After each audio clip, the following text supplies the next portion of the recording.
Shalom saudaraku yang dikasih oleh Tuhan, salam sejahtera buat kita semua. Teman-teman dan saudaraku yang dikasih oleh Tuhan, banyak sekali akhir-akhir ini para murtadin yang berduyun-duyun datang mencari kebenaran di dalam kekristenan. Saya tidak tahu apa yang menjadi alasan yang tepat buat mereka sehingga mereka meninggalkan keyakinan mereka yang lama. Tetapi satu hal yang pasti adalah ketika Tuhan sudah buka jalan, maka tidak ada satu orang pun yang bisa menutup jalan mereka kecuali Kristus sendiri. Ya, karena itu teman-teman dan saudaraku yang dikasih oleh Tuhan, saya mengajak kita semua untuk terus melakukan kegerakan melalui doa-doa kita, baik secara pribadi maupun dalam keluarga, dalam komunitas, untuk terus mendoakan para teman-teman apologet dan juga para penginjil untuk menyuarakan kabar keselamatan, supaya melalui mereka Injil terus diberitakan dan banyak orang yang bertobat, yang mengenal Kristus. Karena itu teman-teman dan saudaraku yang dikasih oleh Tuhan, saya mengajak kita semua untuk menyaksikan sebuah cuplikan video yang menyaksikan betapa baiknya Tuhan Yesus ketika mereka dibukakan jalan dan kebenaran. Untuk itu kita langsung saja melihat cuplikan berikut ini. Ini dia videonya. Ya, di sini Widya mau bersaksi dan menceritakan tentang kebaikan Tuhan dan pertolongan Tuhan dalam hidup Widya. Ya, seperti yang sudah dikatakan sama Bapak Sandi tadi, Widya bukan berasal dari kecil keluarga Nasrani. Widya terlahir dari keluarga Muslim dan dibesarkan oleh keluarga Muslim. Sekarang asli Widya dari Bekasi dan sekarang Widya tinggal di Riau. Baik, singkat cerita, Widya langsungnya daripada awalnya Widya bekerja. Widya kerja di Pekanbaru, sebuah supermarket. Nah, dari pekerjaan situ gimana ya, dari banyaknya yang Widya alami, seperti Widya kan juga namanya Widya juga dulu sering melakukan sholat 5 waktu. Kadang Widya sering mengaji juga setiap saat di sholat. Ketika Widya sholat, Widya mengaji, Widya sering berdoa, dan pada saat itu Widya sedang ada masalah ya, sedang coba Widya ada masalah, dan Widya merasain kehampaan hidup gitu. Dan Widya merasain seperti Tuhan itu atau Allah itu nggak ada seperti yang Widya percaya dulu. Allah itu nggak ada. Kenapa Allah itu nggak mendengar doa Widya? Kenapa Allah itu tidak membela Widya di saat Widya ada masalah? Kenapa Allah tidak tolong Widya di saat Widya seperti ini? Jadi Widya itu merasakan hidup Widya itu hampa. Dan saya juga merasakan tidak ada Allah yang hidup. Dan pada saat itu tepatnya malam, Widya berdoa di jam 12 karena Widya nggak bisa tidur. Ya, saat itu pulang kerja, Widya tidak bisa tidur. Nggak tahu kenapa sih, rasanya gelisah banget.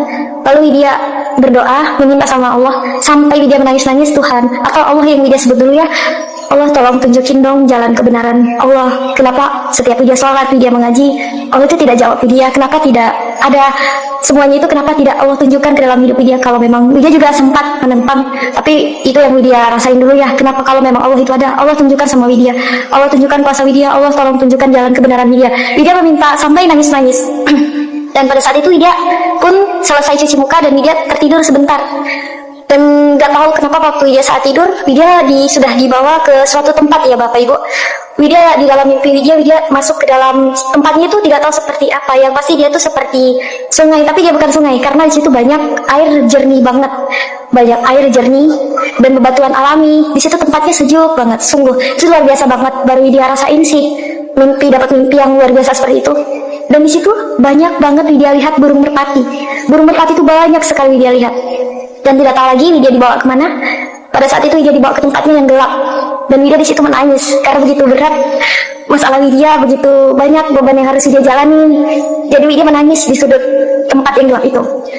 Lalu Widya melihat gimana dari sudut sana ada datang cahaya yang sangat bersinar sampai Widya tidur, tapi sampai terbangun itu gini karena dia tuh silau banget, cahayanya tuh terang banget. Lalu Widya sedang terjongkok dan ada orang yang melambaikan tangannya kepada Widya. Kepada saya dia melambaikan tangannya, lalu Widya pegang. Gimana Widya rasakan, Widya raba tangannya, Tuhan luar biasa banget. Tapi Widya di saat itu Widya merasa seperti ini ya, ini siapa? Di dalam hati Widya juga Widya bertanya-tanya, ini siapa gitu. Ya mohon maaf saudara. Jadi Widya bertanya-tanya juga, ini siapa ya? Widya penasaran banget, kok dia bercahaya banget. Rasanya tuh ya tenang mendapatkan kedamaian. Dari situ Widya karena terkejut, Widya pegang, Widya raba tangan itu, kok jadi Widya merasa damai gitu. Dia ada sukacita yang luar biasa banget. Dan Widya rasanya itu tangannya ada bolongan gitu ya Bapak Ibu. Itu luar biasa banget. Dan Widya langsung terbangun karena Widya baru kali itu, ini mimpi apa ya Widya bilang. Lalu Widya terbangun Dia juga menangis. Widya mimpi apa sih? Sampai Widya nggak bisa tidur lagi. Sampai besoknya Widya masih memikirkan aja, Widya ini mimpi apa ya? Widya mimpi apa ya? Kok tangannya bolong? Kok dia bersinar banget? Jadi Widya banyak ngelamun di tempat kerja. Widya sering diam karena Widya mikirin hal itu. Itu apa sih? Dia bilang itu apa sih? Gitu. Di hati Widya, masa iya Widya ketemu sama, Widya bilang Tuhannya orang Kristen gitu. Karena Widya dulu masih memeluk agama Muslim. Jadi Widya bilang, masa Widya sih ketemu sama Tuhannya orang Kristen? Dia bilang, masa iya Widya ketemu sama Tuhan orang Kristen? Jadi pada saat itu Widya tanya sama teman Widya yang beragama Nasrani. Widya tanya sama dia. Widya ceritakan tentang mimpi Widya. Lalu dia juga dengan terkejutnya, wow, Wid, luar biasa banget, kamu bisa mimpi ketemu Tuhan Yesus. Widya bilang, masa aku bertemu sama Tuhan kalian? Widya kan jadi seperti itu. Widya sih nggak begitu Widya dapat mimpi Widya langsung percaya, nggak, tapi Widya masih bertanya-tanya dan Widya berdoa juga. Tuhan, gimana ya? Widya pengen tahu mana Tuhan yang benar. Widya bilang, mana sih Tuhan yang benar Widya sembah? Kalau Tuhan itu ada, Tuhan tunjukkan sama Widya. Widya selalu bilang seperti itu. Nah, pada saat itu juga mungkin itu ya, Widya kurang merespon apa dari Tuhan. Widya sudah mimpi bertemu dengan Tuhan Yesus yang luar biasa banget. Dan pada saat itu Widya belum percaya, tapi Widya diam bertanya-tanya selama 4-5 bulan. Dan saat itu Widya juga sakit. Widya juga jatuh sakit selama 2 bulan. 2 bulan kurang lebih, sampai Widya juga cuti dari tempat kerja ya Bapak Ibu. Dan Widya cuti dari tempat kerja, awalnya Widya belum pulang ke kampung halaman. Jadi Widya masih di Riau, di Pekanbaru tempatnya. Dan di situ Widya menangis karena Widya rasain waktu itu sakit. Sungguh Widya kira Widya sudah nggak ada lagi harapan, karena rasa sakit yang Widya alamin itu cukup luar biasa banget ya, sampai Widya nggak bisa jalan. Semuanya sudah Widya alamin. Dan pada itu pagi-pagi Widya nangis banget minta tolong sama Tuhan. Itu sudah 4-5 bulan setelah mimpi itu terjadi. Tuhan, Widya berdoa dengan siapapun itu Tuhannya, Widya percaya. Widya berkata sama Tuhan, Tuhan, Widya mohon kesembuhan dari Tuhan. Widya nggak tahu sebenarnya Tuhan itu siapa. Widya bilang gitu, Allah yang mana Widya nggak tahu, tapi Widya percaya Tuhan itu ada. Widya percaya Tuhan juga sembuhkan sakit penyakit Widya. Karena waktu itu Widya benar kehilangan harapan banget kayaknya. Karena sakit sudah selama 2 bulan, Widya kurang mau makan, sampai badan Widya tuh kurus banget. Ya memang sih Widya langsing tapi kurus gitu ya, tapi nggak segitu kurus banget. Jadi Widya minta kesembuhan dari Tuhan.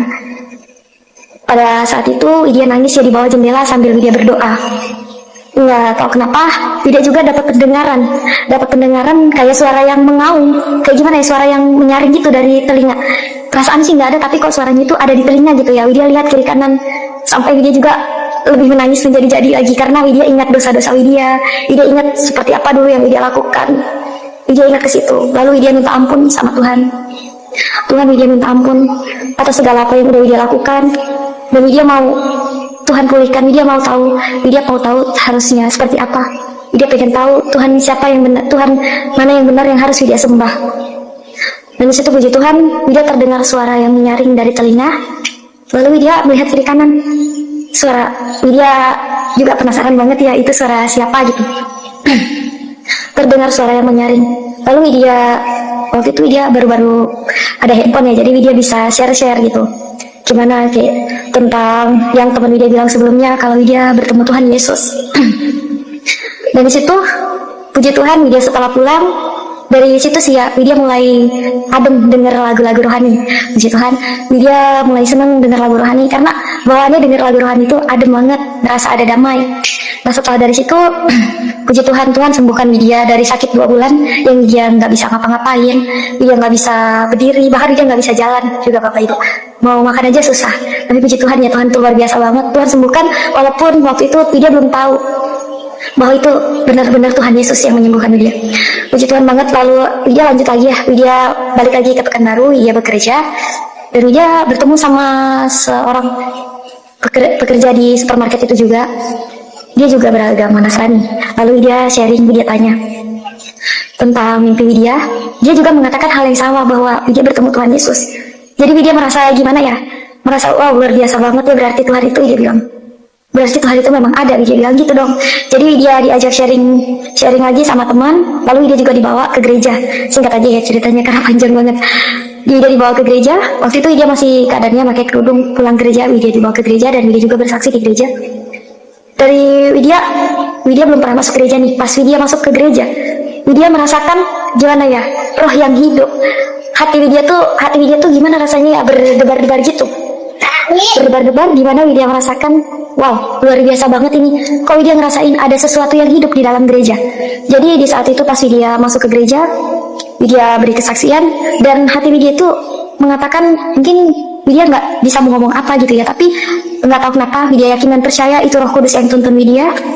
Dan Widya berkata di hati Widya mau memulai hidup Widya yang baru bersama Yesus. Di situ Widya memilih Kristus. Kenapa Widya memilih Yesus? Karena Yesus yang Widya percaya satu-satunya jalan kebenaran dan hidup. Dan sebelum Widya ke gereja juga Widya udah diajarin dan untuk suruh buka Alkitab, baca-baca kitab Perjanjian Baru dan Perjanjian Lama di kitab Injil. Widya pertama kali baca kitab Injil Yohanes. Itu Widya makin yakin bahwa Yesus itu memang satu-satunya Tuhan dan Juru Selamat. Widya memang percaya bahwa Yesus itu Allah yang hidup. Nah, jadi dari situ Widya sudah membaca Alkitab. Widya makin yakin dengan keputusan Widya nggak salah lagi. Dan disitu puji Tuhan, haleluya banget. Widya bersyukur banget Widya kenal Tuhan Yesus. Widya bersyukur banget Tuhan Yesus bisa hadir di dalam mimpi Widya, bukan secara kebetulan. Widya percaya itu juga semua sudah jadi rencana Tuhan. Hingga pada saat ini Widya di Riau, Widya juga puji Tuhan di sini bekerja. Ya, walaupun awalnya pulang dari Pekanbaru sih gara-gara Bapak Ibu Widya tuh menyuruh Widya pulang saat Lebaran, tapi Widya nggak bisa pulang karena Widya harus gantikan orang yang Muslim pas mau pulang kampung. Jadi Widya nggak dikasih pulang. Pada saat itu Ibu Widya telepon, Widya disuruh pulang dengan apapun caranya ya. Ibu bilang Widya waktu itu lagi jatuh dari kamar mandi. Jadi Widya pulang. Dan Widya sih izinnya cuma 4 hari doang. Widya pulang dan gak dikasih lagi sama orang tua Widya buat balik ke Pekanbaru. Dan Widya pun sekarang tinggal di sini sama orang tua Widya. Ya walaupun beda, orang tua Widya belum bisa terima Widya seperti ini, tapi Widya tetap percaya semua pasti semua Tuhan izinkan terjadi, biarlah ini menjadi proses Widya. Nah, pada saat Widya sudah dari Pekanbaru, jadi kan barang-barang Widya masih ketinggalan Bapak Ibu. Ketinggalan di Pekanbaru, jadi Widya minta tolong sama teman Widya buat kirimin lewat travel. Di situ teman Widya kirim seperti buku-buku rohani, lagu pujian, buku-buku yang luar biasa banget, yang menguatkan iman banget. Dan Alkitab itu juga terikutkan. Dengan tidak sengajanya orang tua Widya kelihatan gitu.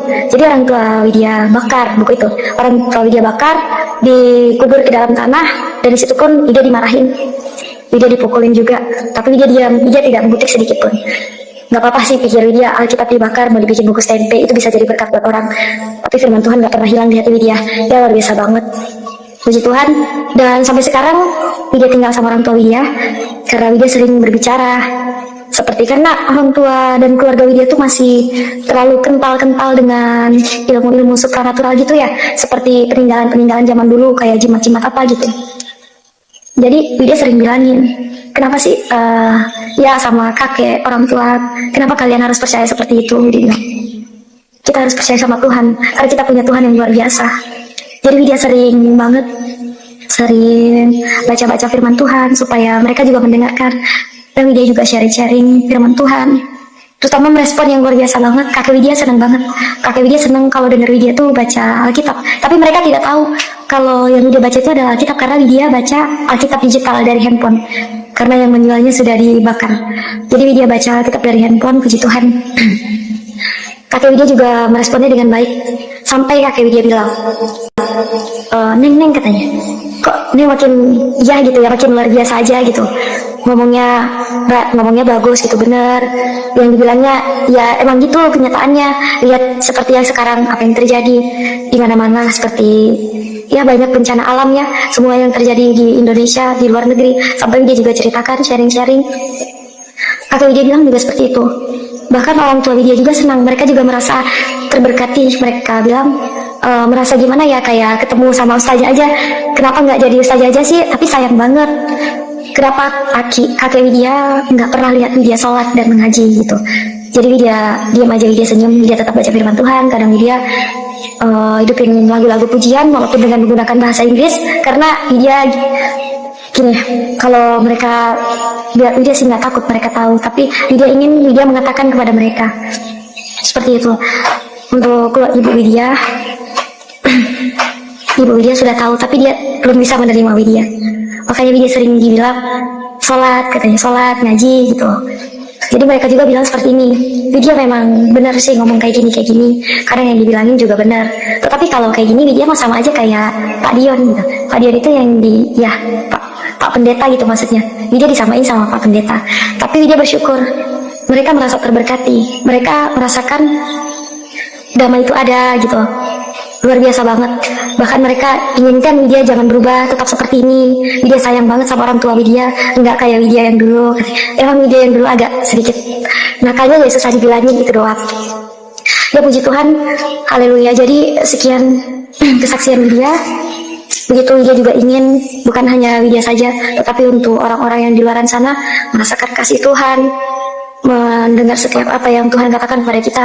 Tuhan sangat mengasihi kita banget. Dan disitu banyak banget sih dari proses yang Widya alami. Ya setelah Widya menerima Kristus, Widya dijauhi sama teman-teman, Widya dicaci maki, Widya diomongin yang enggak, seperti Widya dikatain udah cewek nggak bener lah, mau apa. Tapi Widya nggak peduli. Widya di hati Widya tidak apa-apa Widya ditolak manusia, tapi Widya tidak ditolak dengan Tuhan. Nggak apa-apa Widya dijauhin mereka karena kebenaran tetaplah benar. Yang salah walaupun banyak dipercaya orang, tapi tetaplah salah. Jadi itu ya, banyak teman-teman Widya yang menjauh sama Widya, yang mencaci maki Widya, yang ilfil, menolak. Jangankan teman keluarga Widya aja menolak Widya gitu ya Bapak Ibu. Tapi Widya percaya semua pada Tuhan yang punya rencana. Tuhan juga pasti pulihkan keluarga Widya. Widya juga pengen keluarga Widya punya kerinduan sama Tuhan. Ya puji Tuhan. Dan pada saat itu Widya juga ada kesaksian mimpi lagi selain Widya. Puji Tuhan ya, saya sudah dibaptis pada tahun 2018 di gereja Mawar Sharon. Nah, pada saya dibaptis, saya tuh mau bilang dulu sama keluarga Widya gitu. Tapi waktu itu ibu nggak bisa dihubungin, dan bapak juga nggak ada yang bisa dihubungin. Cuman Widya bisa telepon kakek Widya. Tapi Widya nggak bisa ngomong apa-apa. Cuman Widya waktu itu bilang, Ki, halo. Widya bilang assalamualaikum gitu juga ya. Ki, Widya ceritakan tentang kesaksian Widya, tapi Widya belum sempat bilang kalau Widya mau dibaptis. Lalu kakek Widya matiin teleponnya dengan baru bilang gini, ya jadi Neng bisa masuk surga dong katanya. Lalu mati telepon itu, dan Widya telepon lagi udah sibuk nomornya kayak nggak bisa dihubungin. Widya bilang nggak apa-apa sih, yang penting hati Widya, dia percaya keselamatan ada di dalam Yesus. Widya terima Yesus, dan pada saat sudah dibaptis, Widya juga mendapat mimpi bahwa ya orang tua Widya, Bapak Widya terutama, di dalam mimpi Widya, Bapak Widya minta dibaptis juga. Puji Tuhan, di dalam saat tidur Widya langsung aminkan ketika bangun. Mimpi itu rasanya nyata banget. Widya percaya cepat atau lambat itu pasti akan terjadi. Tuhan pasti pulihkan keluarga Widya. Saudara-saudara, sudah banyak kebaikan dan pertolongan Tuhan, yang pertolongan Tuhan datang dalam hidup Widya. Sudah banyak banget kebaikan Tuhan, sampai Widya nggak tahu bisa berkata apa, entah dengan apa bisa Widya balas semua kebaikan Tuhan yang pada intinya Widya rasain saat ini. Widya bersyukur banget bisa mengenal Tuhan Yesus. Widya bersyukur banget bisa punya Allah yang hidup. Widya percaya Yesus Kristus Allah yang hidup. Widya percaya Yesus yang mati di kayu salib untuk menebus dosa setiap umat manusia, dan Widya percaya Yesus bangkit mengalahkan maut. Yesus mati untuk kita dan bangkit untuk kita. Widya percaya. Jadi Bapak Ibu Saudara, setelah banyak proses, Widya nggak bisa sebutin satu-satu karena itu panjang banget. Singkatnya, hingga di Pekanbaru maupun di sini juga sama seperti itu. Widya juga ditolak sama tetangga-tetangga karena melihat satu postingan foto-foto di media sosial. Sampai mereka juga bilang, Widya, kok kamu banyak banget posting-posting tentang Kristus gitu. Maaf ya kalau kamu Nasrani, aku blokir kamu deh katanya. Aku nggak mau berteman dengan ini itulah segala macam. Mereka bilang, sampai adik Widya juga bilang seperti itu. Tapi Widya diam. Apapun yang mereka katakan sama Widya senyum dan diam saja. Mungkin Widya hanya bilang, udah Bu, Ibu jangan khawatir ya Bu. Widya nggak apa-apa kok. Ibu nggak usah dengerin apa kata orang deh. Ibu lihat Widya yang sekarang aja seperti apa. Nah, dari situ Widya juga sering-sering ke gereja. Widya juga di sini sering ke gereja walaupun orang tua Widya tidak tahu. Sungguh Widya baru merasakan kedamaian Tuhan, kasih Tuhan, semuanya Widya rasakan. Ada Allah yang hidup, Widya rasakan, Widya dapati hanya di dalam Yesus. Sebelumnya Widya tidak pernah merasakan sukacita, apa itu yang namanya kasih. Widya belum mengerti sama sekali, karena Widya tuh termasuk ilfil banget sama orang Nasrani. Ya seperti itu. Widya mau bukan hanya Widya saja yang merasakan kasih Tuhan, tapi Widya juga mau buat setiap orang yang nonton video ini.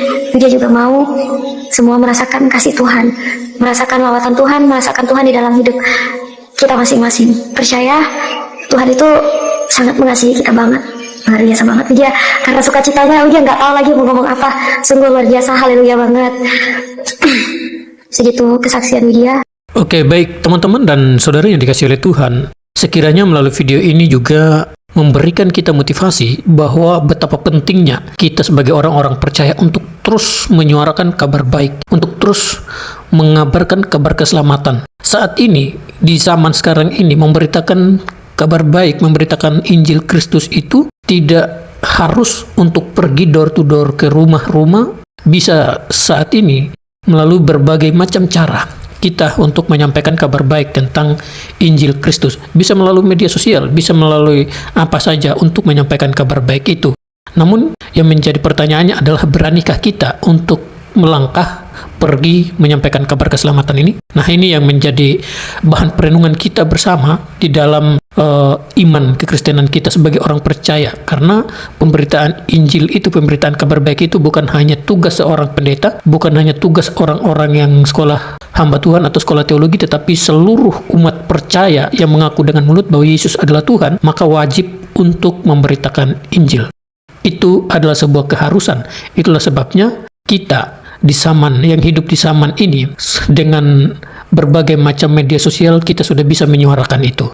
Karena banyak sekali orang-orang yang membutuhkan keselamatan itu. Bahkan mereka belum pernah dengar. Dalam kesaksian ini, mbak-mbak ini sangat luar biasa ketika ia mengambil keputusan untuk mengikuti panggilan Tuhan, menerima Kristus sebagai Tuhan dan Juru Selamatnya. Tantangan demi tantangan pun ia lewati, tetapi dia tidak menyerah untuk berhenti, untuk menolak panggilan itu. Ia berusaha berjuang, yang walaupun ia ditolak oleh keluarganya sendiri, ditolak oleh lingkungannya dan teman-teman dan sahabatnya, ia tetap mengikut Tuhan. Maka itu yang saya bilang tadi, bahwa sebagai orang percaya kita wajib untuk juga memberitakan kabar keselamatan supaya yang lain bisa mendengar. Kalaupun kita tidak bisa, setidaknya kita mendoakan mereka ini yang menyampaikan kabar keselamatan, baik melalui media sosial, baik melalui offline yang langsung ke lapangan. Dan juga hamba-hamba Tuhan harus kita doakan. Jangan lihat apa pekerjaan seseorang, tetapi percayalah bahwa suatu waktu Tuhan akan menarik orang-orang untuk percaya kepadanya. Oke, itu saja pesan saya. Kiranya Tuhan Yesus memberkati kita semua. Dan jangan lupa terus dukung perkembangan channel ini, supaya teman-teman mendapatkan terus video-video terupdate. Dan juga share sebanyak-banyaknya, agar melalui kesaksian-kesaksian ini banyak orang yang mendengar kesaksian mereka dan percaya kepada Kristus. Tuhan Yesus memberkati kita semua. Shalom.